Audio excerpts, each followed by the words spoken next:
નમસ્તે બાળકો, મજામાં હશો? આજે આપણે પ્રકરણ 3 ચતુષ્કોણની સમજ આગળ ચલાવતા થોડુંક ગયા વખતનું રિવિઝન કરી લઈએ. ગયા વખતે મેં સમાંતર બાજુ ચતુષ્કોણ, તેમાં સમાંતર બાજુ ચતુષ્કોણ, સમલંબ ચતુષ્કોણ, ત્યારબાદ ચોરસ, લંબચોરસ અને સમબાજુ ચતુષ્કોણ, આ બહિર્મુખ ચતુષ્કોણના 5 પ્રકાર અને તેના ગુણધર્મો વિશે તમને થોડું કીધું હતું. સાથે સાથે એક વિશિષ્ટ પ્રકારના ચતુષ્કોણની વાત કરી હતી, પતંગાકાર. બરાબર, જેમાં સામસામેના ખૂણા એકરૂપ હોય પરંતુ બાજુ સમાંતર હોતી નથી. આ ઉપરાંત હવે વાત કરીએ તો એ જ ગુણધર્મનો ઉપયોગ કરી અને સ્વાધ્યાય 3.3 આપણે દાખલા ગણવાના છે. એમાં સૌપ્રથમ દાખલો તમને આવી રીતના ચોપડીમાં આપ્યો છે. પહેલો દાખલો કે તમારે સમાંતર બાજુ ચતુષ્કોણના ગુણધર્મનો ઉપયોગ કરી અને આ ખાલી જગ્યાઓ પૂરવાની છે. તો સૌપ્રથમ જોઈએ તો પહેલી ખાલી જગ્યામાં આપ્યું છે AD, એટલે કે આ બાજુ. બાળકો, જ્યારે બરાબરની નિશાની હોય ત્યારે આપણે AD ઉપર આવી રીતના રેખાખંડની નિશાની કરતા નથી. આ રીતે આપણે લખતા નથી.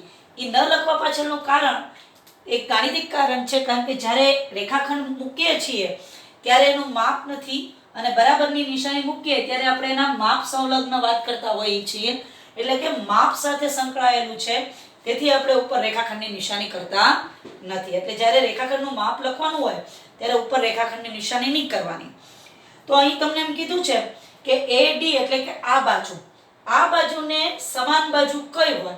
તો સમાંતર બાજુ ચતુષ્કોણમાં સામસામેની બાજુ સમાન હોય છે, એટલે કે AD ની સાથે આવશે BC, એટલે અહીં આપણે પૂછશું BC. ત્યાર પછી તો કે ખૂણો આપ્યો છે, ખૂણો DCB. DCB એટલે કે આ ખૂણાની વાત કરી છે. તો સમાંતર બાજુ ચતુષ્કોણમાં સામસામેના ખૂણા હોય એ એકરૂપ હોય, એટલે કે સમાન મૂલ્યના હોય. આની બાજુનો આ, બરાબર ને? એટલે કે DCB, તો એની સાથે આવશે DAB, તો ખૂણો DAB, બરાબર. એ જ રીતે હવે આપ્યું છે OC, અહીંયા આગળ O બિંદુમાં વિભાજન કરે છે. OC આટલો માપ, તો આ માપની હારે જ એટલું માપ હશે, કારણ કે સમાંતર બાજુ ચતુષ્કોણ ના વિકર્ણો દુભાગે છે. દુભાગે એટલે બે સરખા ભાગમાં થવા. તો OC ની હારે આવશે OA અથવા AO પણ તમે લખી શકો. ત્યાર પછી DAB, માપ ખૂણો DAB અને માપ ખૂણો CDA, એટલે કે આ ખૂણા અને આ ખૂણાની વાત કરી છે. તો સમાંતર બાજુ ચતુષ્કોણમાં પાસ પાસેના ખૂણા અંતઃકોણ હોય. અંતઃકોણ એટલે પૂરક, પૂરક એટલે 180 અંશના. તો આમ તમે સમાંતર બાજુ ચતુષ્કોણના ગુણધર્મનો ઉપયોગ કરી અને લખી શકો. બરાબર. હવે દાખલા નંબર 2 માં તમને થોડીક આકૃતિ આપી છે, જેમાંની એક આકૃતિ મેં દોરી છે અને એ આધારે આપણે ગુણધર્મનો જ ઉપયોગ કરી અને ગણવાનો છે. તો બાળકો, ખૂણો D અને B સમાન મૂલ્યના થશે.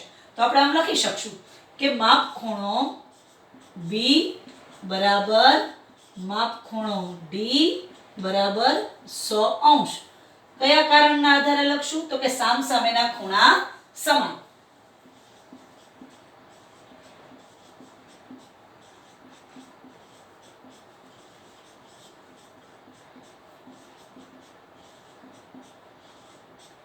સામસામેના ખૂણા સમાન હોય છે. વળી માપ ખૂણો B અને માપ ખૂણો C અંતઃકોણ એટલે કે પૂરક બનશે. તેથી લખી શકશું કે માપ ખૂણો B વત્તા માપ ખૂણો C બરાબર 180 અંશ. માપ ખૂણા B ની કિંમત છે 100 અંશ. માપ ખૂણો C ની જગ્યાએ આપણે મૂકશું x બરાબર 180 અંશ. તેથી x બરાબર 180 ઓછા 100 બરાબર 80 અંશ. તો બાળકો, આપણને C નું મૂલ્ય એટલે કે માપ ખૂણા C ની કિંમત મળી 80 અંશ. હવે આ જ કિંમત છે એ માપ ખૂણા A માટે પણ થશે, બરાબર માપ ખૂણો A. શા માટે? તો અહીંયા કારણમાં લખશું, કારણ કે સામસામેના ખૂણા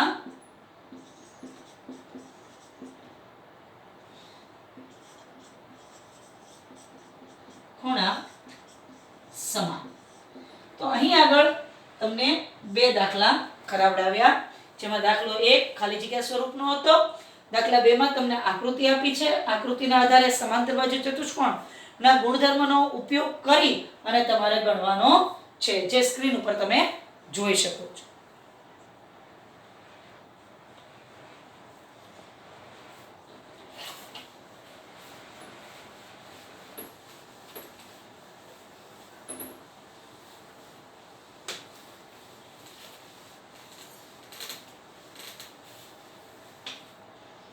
આવો જ આપણે એક બીજો દાખલો ગણીએ, જેમાં એક સમાંતર બાજુ ચતુષ્કોણ છે, જેની આકૃતિ આ રીતની કાંક દોરેલી છે. બરાબર. અને એનું નામ આપશું આપણે, આપણને ગમે એ નામ આપી શકશું. P Q R S અને અહીંયા આપણે T એવું નામ આપી દઈએ, કિરણને. બરાબર. હવે તો કે અહીંયા આગળનો ખૂણો y છે, અહીંનો ખૂણો z છે, અહીંનો ખૂણો x છે અને અહીં ખૂણો 80 અંશનો આપેલો છે. તો આપણે x y અને z શોધવાનો છે. બાળકો અહીં નથી આપ્યું કાંઈ, જો. બરાબર ને. તો આપણે પહેલા માપ ખૂણો r અને માપ ખૂણો s બંને 180 અંશ થાય. આસપાસ એના ખૂણા અંતઃકોણ. તમે 7મા ધોરણમાં યુગ્મ કોણ, અંતઃકોણ અને અનુકોણ ભણીને આવ્યા છો. અંતઃકોણના ખૂણાનો સરવાળો 180 અંશ થાય. બે સમાંતર રેખાના છેદિકાથી બનતા અંતઃકોણની જોડ. તો અહીં લખી શકશું કે માપ ખૂણો r વત્તા માપ ખૂણો s બરાબર 180 અંશ. તેથી માપ ખૂણો s બરાબર 180 ઓછા 80, કારણ કે r ની કિંમત 80 છે, આ બાજુ જાય એટલે માઈનસ બને. તો આપણને જવાબ મળશે 100 અંશ. એટલે કે માપ ખૂણો s મળ્યો આપણને 100 અંશ. અપાય. હવે માપ ખૂણો s અને z બંને રેખિક જોડમાં આવશે. આ ઉપરાંત માપ ખૂણા r નું મૂલ્ય માપ ખૂણા z જેટલું થશે, કારણ કે અનુકોણ બને છે, ઊંધો f. તો ઈ સૂત્રનો પણ ઉપયોગ અથવા તો ઈ ગુણધર્મનો ઉપયોગ પણ કરી શકો. તેથી z બરાબર આપણે 180 રેખિક જોડવાળો ગણશું. 180 અંશ ઓછા માપ ખૂણો s એટલે 180 ઓછા 100 અંશ. તો આપણને મળશે 80 અંશ. એટલે આપણને z ની કિંમત મળી ગઈ 80 અંશ. હવે તમને એમ થાય કે બેન તમે પહેલેથી z ની કિંમત અહીંયા લઈ લીધી હોત તો કે કેમ આમ f અને r એટલે z અને r બંને અનુકોણો લઈને, પણ બેટા આપણે સામે x પણ ગોતવાનો છે. તો સામસામેના ખૂણા સમાન હોય એ માટે આપણે s ની જરૂર પડે, તો આપણે પહેલેથી જ s ગોતી રાખ્યો છે. હવે ખૂણો r અને p સામસામેનો ખૂણો બનશે, એટલે કે માપ ખૂણો p બરાબર માપ ખૂણો r બરાબર કેટલા થશે? તો કે r ની કિંમત 80 છે, તો p ની કિંમત પણ 80 થશે. એટલે કે y ની કિંમત આપણને મળી 80. ત્યાર પછી માપ ખૂણો s અને માપ ખૂણો q પણ સમાન થશે, એટલે કે માપ ખૂણો q બરાબર માપ ખૂણો s અને s ની કિંમત મળી છે 100 અને એની કિંમત આપણે સિમ્બોલમાં બતાવ્યું છે x. તો આમ આપણે x 100 y 80 s 100 અને r 80. આપણા જવાબ જો સાચા હોય તો આપણે x y z અને s નો સરવાળો કરી નાખીએ, એટલે કે x y આ 80 અને અહીંયા મળેલો 100 જવાબ, તો 360 મળી જાય. એનો મતલબ એમ કે તાળો મળે છે, તો આપણો જવાબ સાચો છે, જે તમે સ્ક્રીન ઉપર જોઈ શકો છો.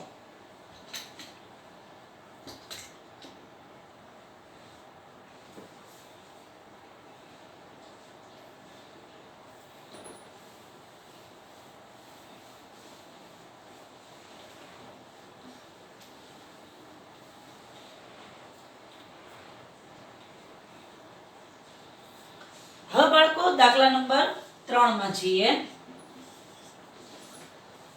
દાખલા નંબર 3 ની અંદર તમને એમ કીધું છે કે શું એવો ચતુષ્કોણ ABCD સમાંતર ચતુષ્કોણ હોઈ શકે જો નીચેની જે કન્ડિશન આપી છે, શરત આપી છે, એ સંતુલિત થતી હોય તો પહેલા આપણે સમાંતર બાજુ ચતુષ્કોણ એબીસીડી દોરી કાઢીએ.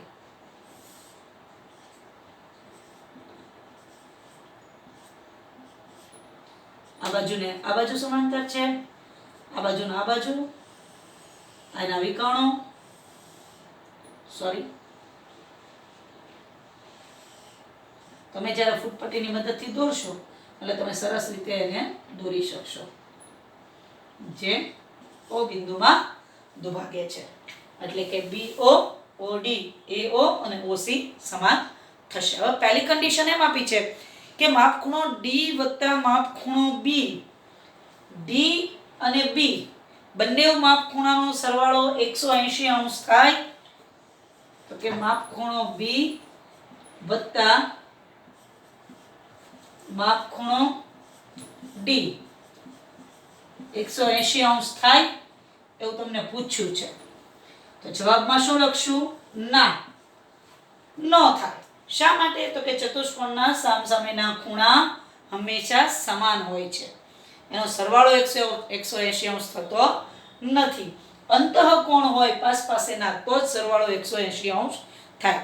ત્યાર પછી બીજી શરત તમને એવી આપી છે કે AB બરાબર DC બરાબર 8, એટલે કે આ AB 8 છે અને DC 8 છે. વળી AD 4, આ 4 છે અને BC 4.4 છે. શું આ શક્ય છે?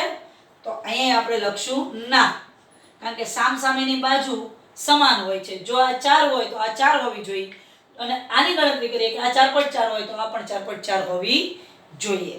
એટલે એનો બીજા જે કન્ડિશન છે એનો જવાબ પણ શું આવશે? ના.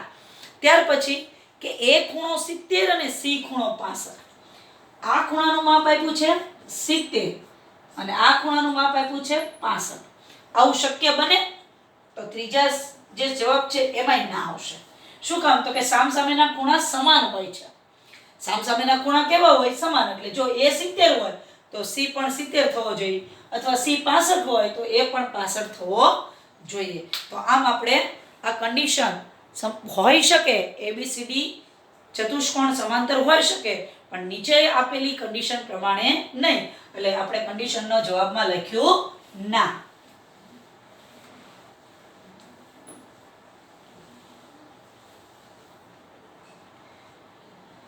ત્યાર પછી બાળકો તમને ચોથા દાખલામાં એમ કીધું છે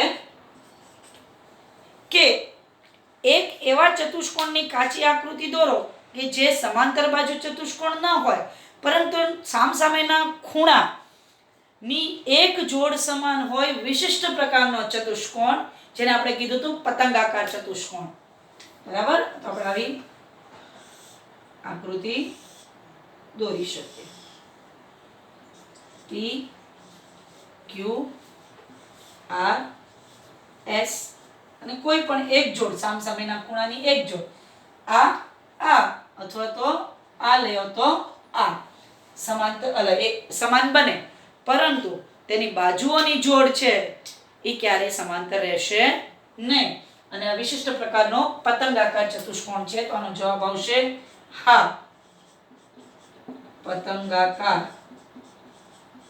ચતુષ્કોણ, જે વિશિષ્ટ પ્રકારના ચતુષ્કોણ તરીકે ઓળખાય. ત્યાર પછી આપણે દાખલા તરફ જઈએ 5 ઉપર, કે સમાંતર બાજુ ચતુષ્કોણમાં બે પાસેના ખૂણાનો માપનો ગુણોત્તર 3:2 આપ્યો છે. અહીં કહી દીધું છે ચતુષ્કોણ સબાચ છે, એટલે કે સમાંતર બાજુ ચતુષ્કોણ, અને પાસેના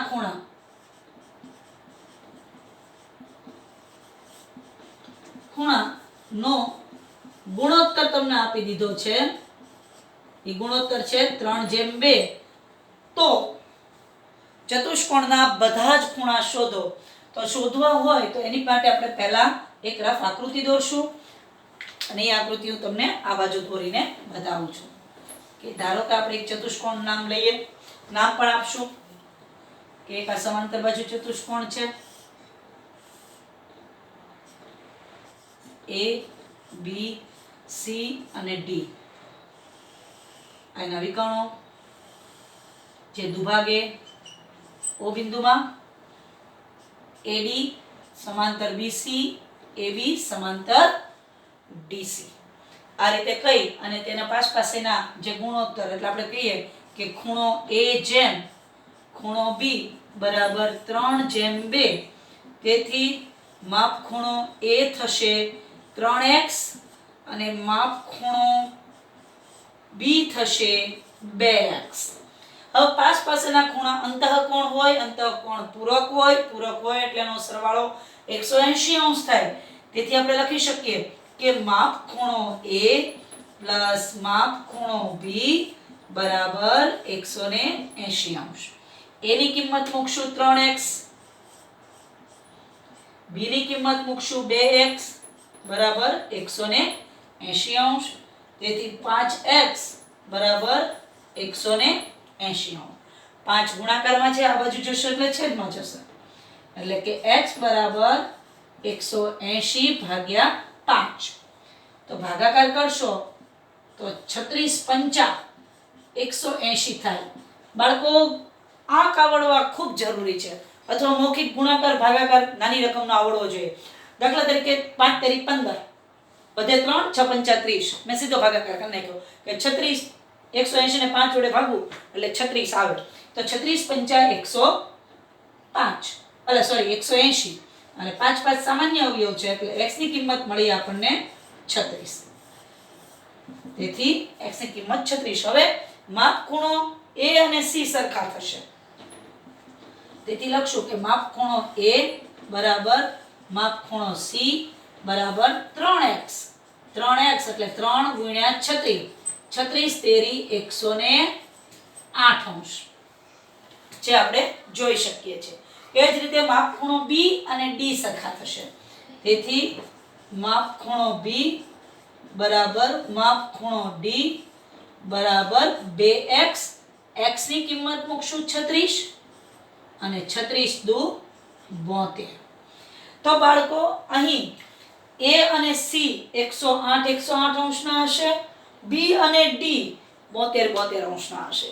ખાસ યાદ રાખો બાળકો કે ગણિતની અંદર જ્યારે તમે દાખલો ગણો છો ત્યારે એમાં સ્ટેપનું ખૂબ મહત્વ છે. સાથે સાથે અહીંયા આપણે કેમ x ધાર્યો હતો કે જે ખૂણાનું માપ નહોતું આપ્યું તો આપણે લખવું પડે કે ધારો કે તે ખૂણાનું માપ x છે એમ કરી અને આપણે ગુણોત્તરમાં લઈ શકીએ, જેથી કરીને 3x અને 2x લખી શકાય.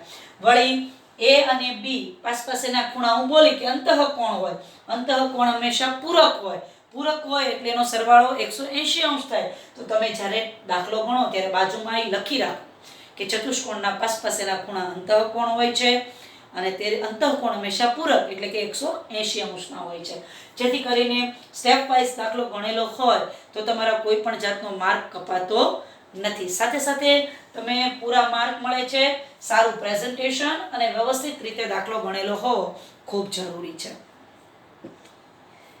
તો અહીં આગળ બાળકો આપણે 3.3 ની અંદર દાખલા નંબર 1 થી 5 સુધી ગણ્યા. હવે ફરી પાછા મળશું ત્યારે આગળના દાખલા ગણશું. ત્યાં સુધી ઘરે રહી સરસ મજાનો અભ્યાસ કરતા રહો અને સરસ મજાનું વાંચન કરતા રહો. આવજો.